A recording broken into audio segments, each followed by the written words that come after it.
کہ ان کے پاس بغیر موسم کے پھل موجود ہیں. اس وقت اس شہر کے اندر وہ پھل موجود نہیں, آس پاس میں وہ پھل موجود نہیں, بے موسم کے پھل موجود ہیں. معلوم کیا مریم یہ پھل تیرے پاس کہاں سے آئے؟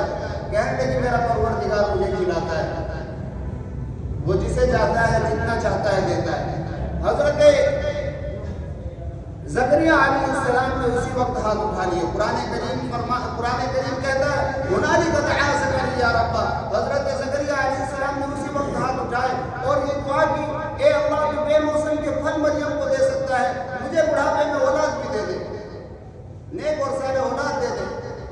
اللہ تعالیٰ نے یحییٰ علیہ السلام سے نوازا بڑھاپے کی حالت میں. تو معلوم ہوا نیک اور صالح اولاد کا مل جانا یہ بھی اللہ کی طرف سے بہت بڑی نعمت ہے, بہت بڑی نعمت ہے. اس نعمت کو نعمت رہنے دو, اس نعمت کو مصیبت نہ بناؤ, اس نعمت کو نعمت رہنے دو, اس کو مصیبت نہ بنائیں. کہیں ایسا نہ ہو کہ یہ نعمت مصیبت بن جائے. اگر اس کی تربیت نہ کی اور اس کو صحیح راستے پہ نہ ڈالا تو یہ نعمت مصیبت بن جائے.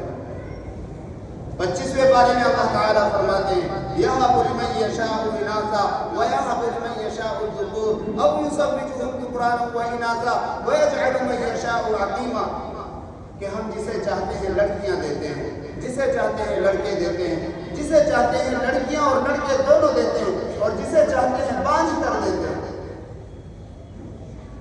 تو اولاد کا ملنا یہ اللہ کی طرف سے ایک عطیہ ہے, یہ اللہ کی طرف سے ایک تحفہ ہے اور ایک امتحان بھی ہے. اگر ہم نے اس اولاد کی صحیح تربیت نہ کی, ان کو صحیح راستے میں نہ ڈالا, تو آج جو نت نئے فتنے انجام منہ کھول رہے ہیں اور سر اٹھا رہے ہیں, کہیں ایسا نہ ہو کہ وہ اولاد کسی فتنے کا شکار ہو کر ہمارے لیے مصیبت کا ذریعہ بن جائے. حالانکہ نیک اور صالح اولاد تو انسانوں کی نجات کا ذریعہ بن گیا. اللہ کے نبی صلی اللہ علیہ وسلم نے فرمایا کہ جب انسان مر جاتا ہے تو اس کا عمل بند کر دیا جاتا ہے, لیکن کچھ عمل ایسے ہیں کہ اس کے مرنے کے بعد بھی اس کا ثواب اس کو ملتا رہتا ہے. فرمایا کہ نیک اور صالح اولاد جو اپنے والدین کے حق میں دعا کرتی رہے, اس کا ثواب ماں باپ کو ملتا رہتا ہے ان کے مرنے کے بعد. اسی طرح کسی نے کوئی رفاہی کام کر دیا, مسجد بنوا دی, مدرسہ بنوا دیا, کسی جگہ پانی کا انتظام کر دیا, اور مخلوق جب تک اس سے فائدہ اٹھا رہی ہے اس کو اس کا ثواب ملتا رہے گا صدقہ جاریہ کے طور پر. اور تیسری چیز علم دین کسی کو سکھا دیا اور یہ سلسلہ آگے چلتا رہا, جب تک یہ سلسلہ چلتا رہے گا اس کو ثواب پہنچتا رہے گا. تو ان تینوں میں ایک یہ بھی ہے کہ اگر کسی نے نیک اور صالح اولاد چھوڑی ہے وہ اس کے لیے دعا کرتی ہے تو اس کا ثواب ماں باپ کو پہنچتا رہتا ہے. اللہ کے نبی صلی اللہ علیہ وسلم نے ایک مرتبہ فرمایا کہ یاد رکھو کہ ایک باپ کی طرف سے ایک اولاد کے لیے سب سے بہترین گفٹ, سب سے بہترین تحفہ یہ ہے کہ وہ اس کو اچھے آداب سکھا دے, مینرز سکھا دے, اس کو اچھے اخلاق سکھا دے. یہ باپ کی طرف سے سب سے بہترین تحفہ ہے اولاد کے لیے. دیکھو پرورش کرنا ایک الگ چیز ہے, تربیت کرنا ایک الگ چیز ہے. اسلام تقاضا کرتا ہے تربیت کی. اور یاد رکھنا نماز پڑھنا جس طرح فرض ہے, روزہ رکھنا جس طرح فرض ہے, حج کرنا مالدار پر جس طرح فرض ہے, زکات دینا مالدار پر جس طرح فرض ہے, اسی طرح صاحب اولاد پر اولاد کی تربیت کرنا فرض ہے, فرض ہے, فرض ہے. اگر وہ اس فرض میں کوتاہی کرتا ہے تو دنیا میں جو مصیبت ہے وہ تو ہے ہی, آخرت میں بھی یہ اولاد اس کے لیے وبال جان بنے گی, آخرت میں بھی مصیبت بنے گی. اولاد کی تربیت بہت اہم چیز ہے, اولاد کی تربیت بہت اہم چیز ہے. اگر اولاد کی تربیت نہ کی اور اولاد بگڑ گئی, اولاد